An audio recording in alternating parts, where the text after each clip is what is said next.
camp day 10. Another day, Sunday comes to an end. August 7th. Today was Dwight Clark Day.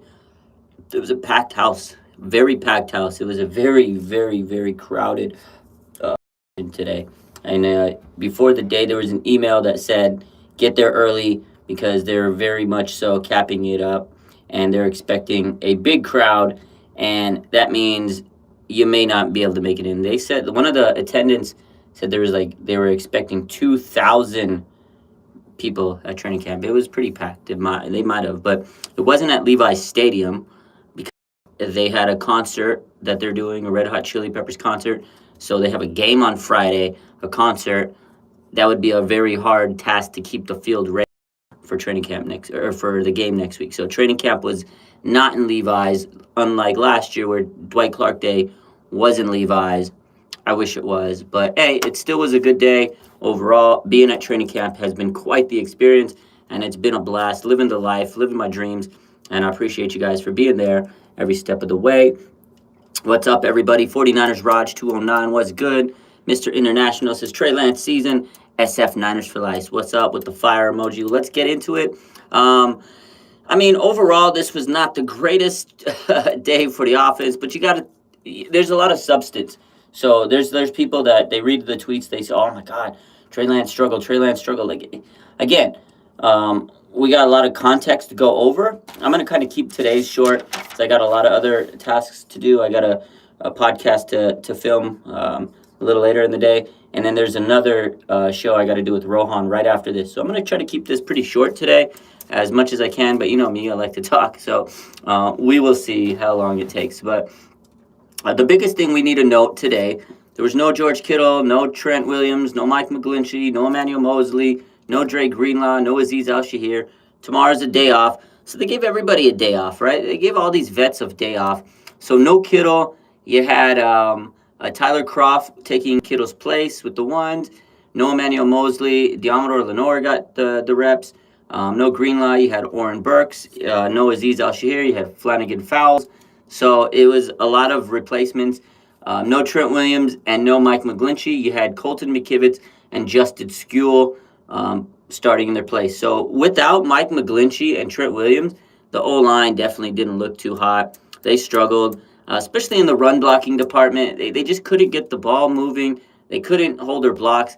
I feel like without Trent Williams and Mike McGlinchey, those are their best linemen. It was hard for these guys to really establish their footing, and the D-line was pushing them around. So unfortunate to see that the O-line was not having a great day. But of course, when you have your two best players on the O-line not there, it makes sense. So it wasn't the best day for the O-line, but, Aaron Banks wasn't playing bad.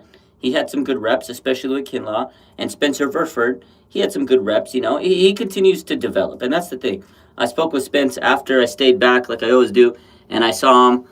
He was signing autographs. I said, "What's up, Big Spence?" I said, "I love the salsa dancing," and I said, "I didn't know you had it in you." He says, "Of course, I'm a Texas guy," and he was like, "I was waiting to show those moves all off season." So Big Spence, big guy, and everybody was giving him a lot of props for his rookie hype machine yesterday. So good guy. He's catching on with the fans. I love to see it because he is a good dude. Let's get to some questions before we continue. Let's see. My man 49ers Raj says, more Raj content. You know the vibes. We coming with it all day, every day.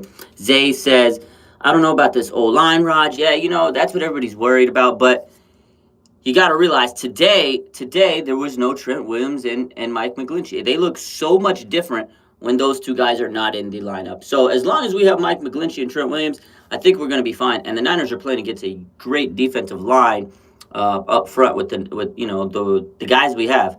But today, of course, no Trent, no Mike, made a big difference. I talked to Charvarius Ward after practice too. He was signing autographs. I like to stay up, wait, and then I talk to the players after sometimes. And I said, "Yo, Charvarius Ward, Pro Bowl season this year." He goes, "Oh, you best believe it." I told him, I was so happy when the Niners signed you that I was waiting for us to get a lockdown corner. This is what he told me. Charvarius Ward looked me in the eyes and he says, "You know what?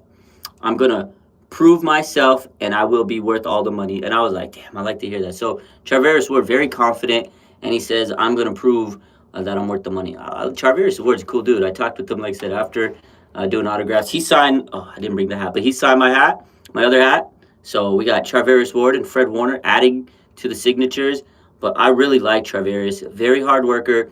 He stayed after practice and still worked. Like this secondary did great today, and they stayed after and they were still working. Like that's what you love to see. I love the mentality. This secondary is going to be good. And Ward said, I said, it's going to be great for you because you have this solid D line in front of you. He goes, this is the best D line in the NFL. That's what Charvarius Ward tells me. So you love to hear it. Good news for that. Let's get into the practice. Trey Lance, he kind of struggled with his accuracy and timing again. He was 5 for 12 with an interception. The interception was from Fred Warner. I mean, he just threw it right into Warner's way, and it was easy. Snagged it. He threw into coverage. That was just a bad play, but there was a lot of pressure on him. Kinlaw got back there. There was another play that was almost an interception. Charvarius Ward dropped an interception, and that was forced because Kinlaw came in, and, he just crashed right back at him. If it was a regular game play, it might have had a sack, or, it would have been a would-be interception had Charvarius Ward held onto the ball. And again, it was a pass towards Brandon Ayuk. So, unfortunately, Javon Kinlaw was able to get in there to Trey. Fortunately for the defense, if you look at it, he would, the defense would have made a good play had we been playing against another team. But if this was Trey and a defense was coming at him, it was a bad play. So it's you look at it both ways. It was a good rep for the defense, which is doing great. It was a bad rep for the offense. But both sides will learn from this and get better from it. But let's see. Move the ball period. Just wasn't good. They didn't move the ball. So you could probably call this period today not the move the ball period, because they did not move the ball much. There was no single drive downfield. Very stale. The offense, again, just a lot of drops today. There was a lot of bad timing. There was, Trey missed a few receivers deep. Just didn't have the timing there. Nate Sudfeld missed a few people deep. Just didn't have the timing. Brock Purdy was rushed. He got sacked, I believe, on a play by Drake Jackson on a play. The O-line, again, was kind of suspect today. And I just feel that the offense, they looked a little tired today. It's been 10 days. It's the dog days of training camp. They need a day off tomorrow. I'm going to be honest with you. They really need a day off tomorrow. I need a day off. They need a day off. We all need a day off. But let's get back into this, question. So let me take a look and see where we're at. Oh, yeah. So the Fred Warner pick 6, and just a bad throw. Fred Warner ate it up. You can't throw in his direction. He's going to eat that up. Jimmy Ward was locked in. Him and Charvarius Ward were doing a lot today together, but a really nice play. Jimmy Ward, he forced an incomplete pass on Brandon Ayuk. Brandon Ayuk was coming over the middle, and Trey Lance hits him on a laser beam, and Jimmy Ward popped him, leveled him, and Ayuk couldn't hold on to the ball. That was the first time I've seen Jimmy Ward, get the best of Ayuk, because Ayuk's been getting the best of Jimmy, and Brandon Ayuk's been getting the best of everybody, cooking them all.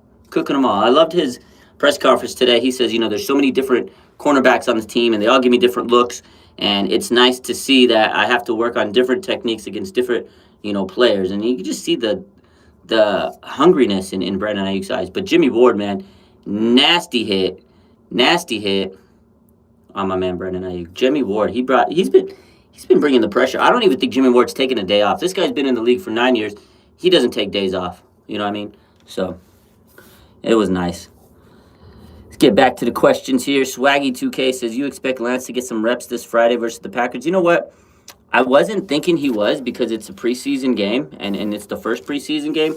But I think Shanahan might give him a few reps. He needs the reps. He needs the practice. I think it's good for him. He even played with the twos a little bit today to continue to get reps. So I'll say this.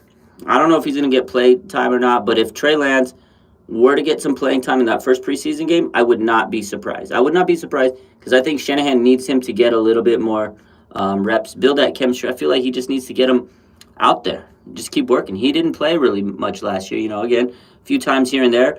I think it'd be good for Trey. I think it'd be good for him, but don't put him out there too much. Maybe a series or two wouldn't hurt. It definitely wouldn't hurt. That's a good question. My man Raul, what's good? He says, I can't wait for the season. Me neither. It's going to be amazing. And he says, hey, This is why it's practice. We get better. They're going to have their days all good. 100%. Like, there's going to be good days for the defense, good days for the offense. This is why they practice, to learn and get better. And the Niners offense is playing against one of the best defenses in the league, probably the best defense, right? And it's only going to make the offense better. Iron sharpens iron. Competition breeds success. So I'm not worried whenever you see these reports, oh, the Niners offense is struggling. They're not looking good. I'm there and I see how good the defense is playing. So really, I'm not worried because this defense is so good. It's hard to sit there and complete a pass on them. So when they do, it's like, damn, this offense worked for that. So that's the way you have to look at it. You have to look at it at the fact of the matter is when this defense doesn't make the play and when the offense gets the best of them, you're like, damn, that must have been a great play for the offense because this defense is locked in and they're elite. So that's the way I look at it is you're playing an elite, top-ranked defense. When you make a play on them, fucking props to them. Props to them. So, let it be known, says, it is drops because Trey is throwing hard, or is it just that? I think it's a little bit of both. That's a good question. I feel like some of the receivers just need to work on their hands. Honestly, they've been dropping passes consistently, and some of it is Trey Lance is just dropping them some laser beams. Let's get a look at some of these notes I have. So there was a drop pass from Brandon Ayuk, right side. Trey Lance, just beautiful pass, a laser. And Brandon Ayuk couldn't hold on to it. So that wasn't on Trey, I don't think. I mean, he threw it perfectly. He threw it right where he needed to be. And Ayuk just couldn't hold on to it. So that was a drop. And then there was another drop by Ray McCloud. A beautiful play, actually. A beautiful, beautiful play from Trey Lance. And he just dropped it. Like, there was no reason for him to drop it. Like, it threw him right where it needed to be. And Ray dropped it. And Ray McCloud's had a great camp, actually. So I was surprised that he dropped it, So some of it is on Lance, but some of it is on the receivers. You can't blame today. Those drop passes were not on Trey. It wasn't a bad ball. It wasn't like a shitty ball. He was right to the guys. There was a beautiful play to Debo. Like, he just strike over the middle. Those two guys are starting to build chemistry. And Debo's getting a little bit more involved in the first team. There was a little reverse play. Nice to see. It didn't go anywhere. But you can tell, like, they're trying to get Debo back involved into this offense, slowly giving him more, reps and catching him up to speed. So it was nice. But again, going back to the drops, it's just the inconsistency. Because sometimes, man, Trey, a cannon, and he throws it deep, and you're like, oh, my God, he's going to have a big play. But it's just a little off. You need to put a little touch on it. He just needs a little touch, because sometimes you're just ready to rip. Trey's ready to rip that sucker. Dart. So put a little touch, just a little bit of touch. That's all I need to do. But he's been throwing some beautiful passes. And the one thing I noticed about Trey, so this guy goes through his reads pretty quick. He goes through his progressions. He goes through his reads. He doesn't always check that first read. He's not check down Charlie. He's not going to take that first read. I really noticed that. Trey likes to make his reads, and he's going to take that deeper route. He's going to take that deeper read most of the time. He's going to take that deeper read. He doesn't always take that first read. We're used to Jimmy, check down, first read. He's locked in on that first read. All right, hike, and he gets rid of the ball within 2 seconds because that's his first read. That's not Trey Lance. He's looking. Boom, I want to hit Ayuk over there. Oh, I know Ayuk's going to be crossing over the middle. Boom, I want to hit him. Oh, I know Ray's going to be 15 yards down with the slant. Boom, I want to hit him. That's Trey Lance. He's looking to make certain reads, to make certain progressions, because he knows where certain players are going to be on the field, and he can kind of spread that ball and find different wrinkles on the defense. It's a beautiful thing. He just needs to get a little bit more consistent because he can read and he can go through his progression so quick. It's amazing to see because Jimmy, he would always go through the first read. Not a bad thing. He was check down Charlie. But Brandon or Trey Lance doesn't always go to that first read. He's not a check down king. He is hitting the checkdowns when he needs to, but I honestly barely see him take that first read. He goes down, and he goes through those progressions, and he usually takes an intermediate pass or a deeper pass before he hits a checkdown. Like today, he hit like 2 checkdowns. I was like, whoa, that's 2 in a row. And I was like, okay, Trey, a little checkdown, safe route. He likes to work on those deeper passes. It's not a bad thing. Not a bad thing. So Rhea Jesus says, I heard today was a disaster for line. See, that's the thing. People see there, oh, it was a disaster for. It wasn't a disaster. O line didn't look good. Drop passes, which we just mentioned, and just a few, bad timing plays. This is why they practice. They're going to wrinkle it out. It wasn't his best day of camp, but it wasn't like when people read these. No, oh my God, it was a disaster. Oh, it was a disaster. I mean, he missed some plays. Bottom line, you got to clean those up. But some of the receivers missed some plays too, and the O line was playing like crap too. There was always pressure in his face today. So you have to understand the context. You have to understand what was really going on today. It wasn't a miserable day like some people will let you know, but it wasn't a great day. So my man Reyes says, Jack Hammer says we should be worried. You know what, Jack Hammer, that guy's so negative. This guy's sitting here. He's a grown man. He's like 12 years older than me, most likely. And he sits here and he cries about, we're talking about practice? This is how the players are going to get better. I want you to keep the receipts on Jack Hammer. Keep the receipts on this man. Because when Trey's looking good and when he's zipping it and he's dominating, I want you to put the receipts on a guy like Jack Hammer. Because guess what? This is how he's going to learn. He's playing against an elite defense at the end of the day. So you take these practices with a grain of salt. This is how he's going to get better. Defense is on another level right now. And it's not bad. Like, you're either going to win a rep or lose a rep. And right now, defense is winning the reps. I don't think too much into it. Again, drop passes, O-line is not 100% there. And some of the chemistry he has with his receivers still needs to be developed. He barely played with Debo. He's barely played with Kittle. Kittle didn't play today. Ray McLeod's a new guy. They're still trying to fine-tune things. Don't worry about it. Because there are some great things he does. Because when he's on, he's on. Yesterday, they had a phenomenal finish to practice. That's the kind of stuff that you want to see. The 2-minute drill, drove him down, 80 yards, 5 out of 6, touchdown. That's the shit you want to see. Don't worry about today.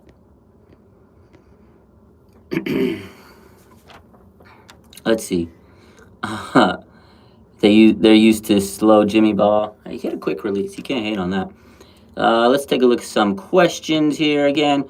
JBL says, how was Juwan Jennings? Juwan Jennings didn't do much today. Honestly, he hasn't had a phenomenal camp. I'm not too worried, though, because some players just don't have that great camp and then they can still have a good season.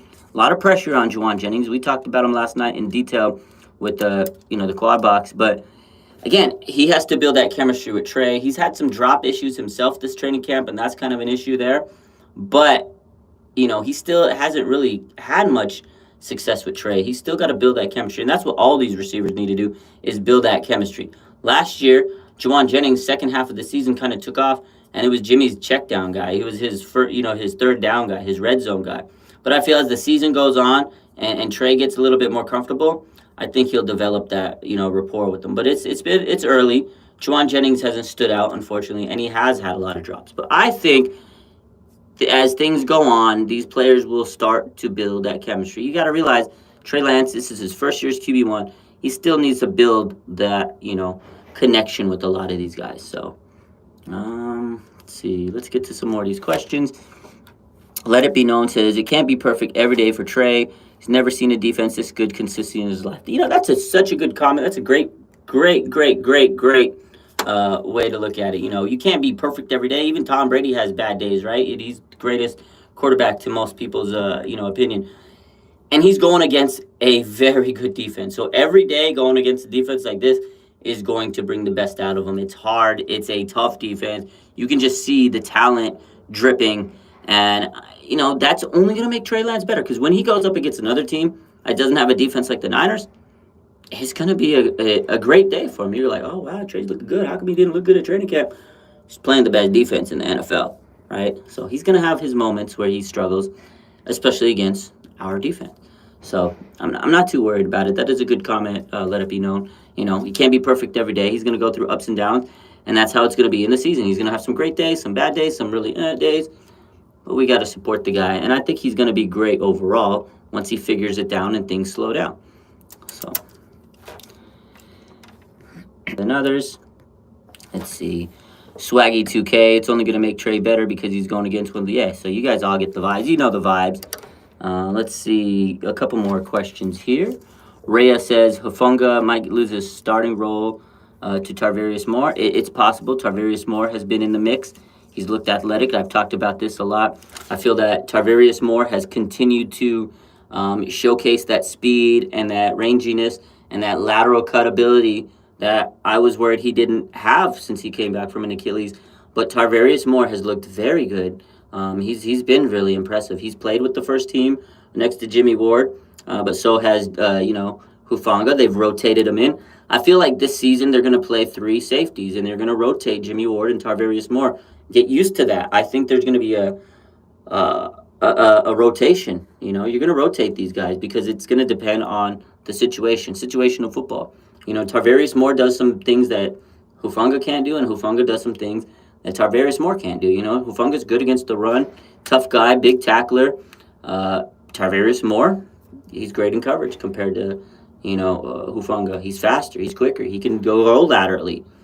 They're going to be mixed in there. But right now, it is a battle, and it's not a locked job for anybody. It's not a locked job for Hufanga, and it's not a locked job for Tarvarius Moore. So I do appreciate that comment because we've been talking about that several days, and it's something I've noticed. I've really noticed that, Moore, he didn't look, I didn't think he was going to look as athletic as he does. I was like, shit, this guy's coming back from a torn Achilles.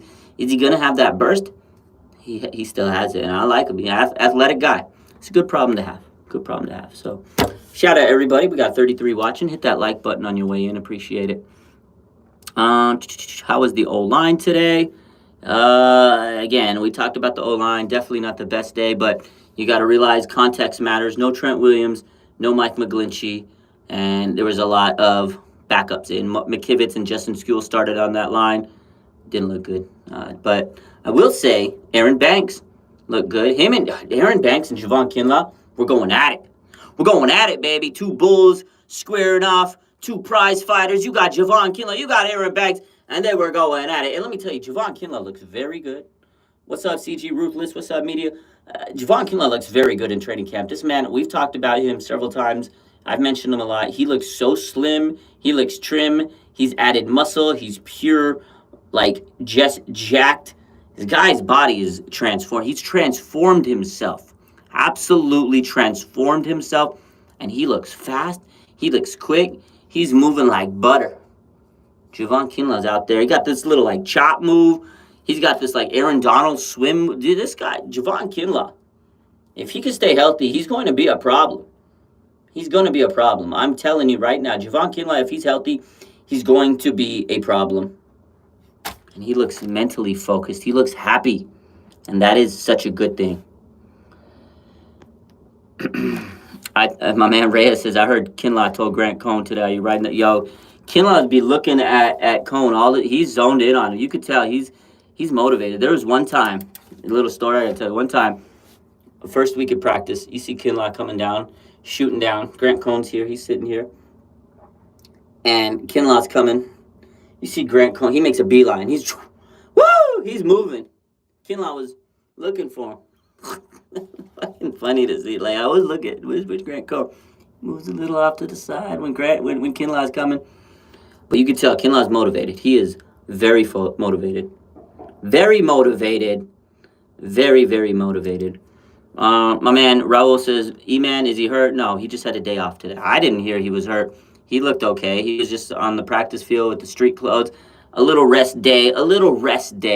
These veterans needed it. It was Dwight Clark Day. Happy Dwight Clark Day. Shout out to the man, Dwight Clark. Rest in peace to your soul. A legend. And it was Dwight Clark Day. A lot of veterans got a rest day. Nick Bosa, Emmanuel Mosley, Dre Greenlaw, Aziz Al-Shahir, and George Kittle, and Trent Williams, and Mike McGlinchey. These guys all got a day off. Nobody's hurt. Would have been reported if it did. So the reason he wasn't out there was it was just a rest day. These players need some rest. What's up, hey, Peter Parker, my man? CG Ruthless says, we just need him healthy 100%. We need a healthy Kinlaw, and it'll be a great thing. Great thing. Raul says, I'm just dying to see the Niners win a Super Bowl, and I can die peacefully. Honestly, same. I haven't seen this team win a Super Bowl since I was 10 years old. It's been a long time. We need a Super Bowl this year. Let's get to some more of these notes. Let's see what else I have. So we did talk about the Warner pick six, two interceptions during the move the ball period. Marcelino McCrary Ball intercepted a pass from Nate Sudfeld. Brock Purdy threw an interception to Jeremiah Gemmel. Offense was not great today. Defense was making highlight picks. There was Hyder and Omanuhu. They replaced Bosa, so we talked about earlier. Nick Bosa didn't play, so you got to see a lot of Hyder, a lot of Omanuhu, and those two guys were getting a lot of pressure. Again, O-line struggled a little without Trent Williams and Mike McGlinchey. D-line was making them pay. The play of practice, though, today goes to Danny Gray. I got to mention this play. Beautiful play. It was about a 25 to 30-yard strike, right side. Brock Purdy throws the pass, and Danny Gray, back shoulder, he adjusted for it. He makes this great adjustment, back shoulder pass. Beautiful play. Great catch. Stayed focused, and he makes the catch. And again, Brock Purdy with an absolute solid pass, 25, 30-yard play. That was the play of the game. Danny Gray, highlight reel. And Danny Gray's had an up-and-down camp, and Brandon Ayuk talked about it, how he's kind of really having to teach these guys what Shanahan's looking for, because Shanahan wants you to be violent on the top of your break. So he wants those routes to be run so crisp, and they get hurt doing it. They have to run so specifically. They have to be physical. They have to be violent on their breaks. And Ayuk talked about that. And that's why these guys get hurt, because Kyle wants them to be crisp. They want to be polished. It's tough on these guys. Their legs might be hurting. You got to realize some of these guys are out there every day. Their legs are tired, man. 10 days, dog days. And you want your breaks to be better. And when you're not doing good, they're going to be pissed at you. These coaches are going after them. So there's a lot that goes into it. Danny Gray's a rookie. He's still learning. And he talked about it in his press conference yesterday. He says, man, I didn't realize just how intense and how much these coaches want out of you. And especially on just running your route. It has to be perfect every single time. And Brandon Ayuk in his press conference says, I'm glad we got Danny Gray because so Kyle doesn't have to pick on me. I was cracking up, man. I was like, yeah, because Ayuk last year, that boy was in the doghouse, and Kyle was picking on him, dogging him. But now Ayuk learned from that, and now he's a mentor to these younger guys. Brandon Ayuk's a veteran. He's got that veteran mindset. He's teaching these guys. You can see him. He's always out there, teaching them where to be, showing them how to line up. He's teaching them route concepts. Brandon Ayuk's a dog, and he's really teaching these younger guys. It's good for these guys because he said it today. He goes, I was in those, in Danny Gray's shoes before, a year or 2 years ago. I know how it is when you're a young guy in Shanahan's offense. So, there you go. Rhea also says, Ayuk said it's all love between him and Fred. Yeah, so the beef was squashed. I told you, it was all competition. We talked about that a week ago. Or a couple of days in this week where the fight came out. It was all love. It's all competition. They're trying to bring the best out of each other. But, Brandon Ayuk says at the end of the day, when we go back to that locker room, it's all love. We're brothers at the end of the day. They're brothers, and they want each other to succeed and be the best that they can. So I love to hear that today. And Brandon Ayuk, man, he's just really transformed himself, again, into a leader. When he first started, quiet guy.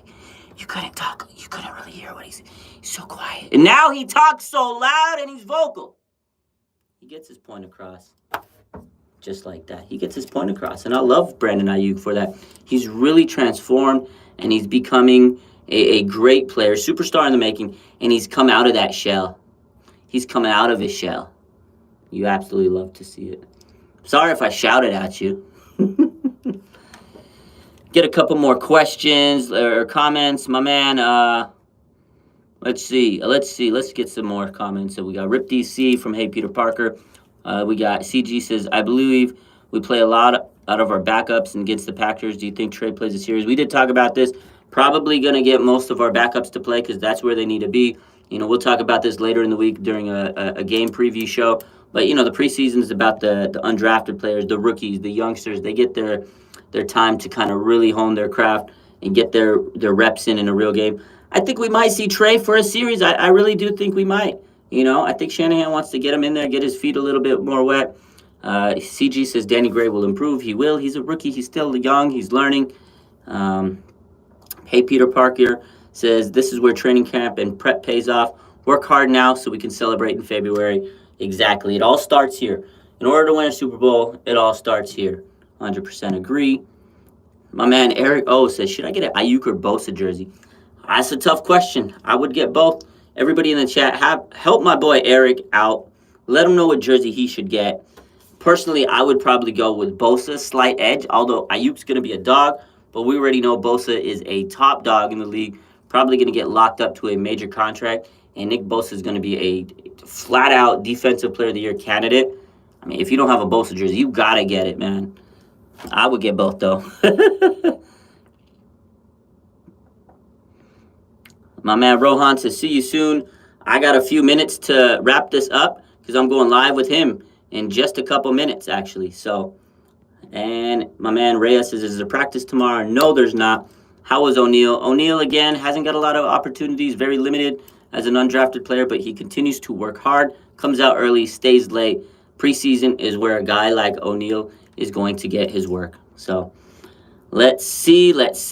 My man, Hey Peter Parker says, 2 more paychecks and I get my tickets for October 3rd, Monday Night Football. Let's go. Hell yeah. Can't wait for that. Glad you're going to get to go experience that. And that pretty much covers the day. I told you it was going to be a little quicker session. Try to get everything out as much as I can, as fast as I could. I got to take a 5-minute break. And now we're going to go talk with my man Rohan. More of me, more of Rohan, more great Niner content. Appreciate you guys. And have a good rest of your day. I also might have another podcast in the works later after I speak with Rohan. Najee Harris, his agent, talked to me and one of my boys. We're supposed to link up, so stay tuned for that. Appreciate you guys. Appreciate the support. Also, I want to say thank you for 2,000 subscribers on YouTube. We got 30K on Twitter, and we hit 191 on IG. Yo, I love you guys so much. Thank you from the bottom of my heart. 2K on YouTube. We're grinding. We keep pushing the content. I love you guys. I couldn't do without you guys. I love you so much. Appreciate you. Hit the like button. Subscribe to the page. And I'll keep pushing out the content. Love you. Have a good day.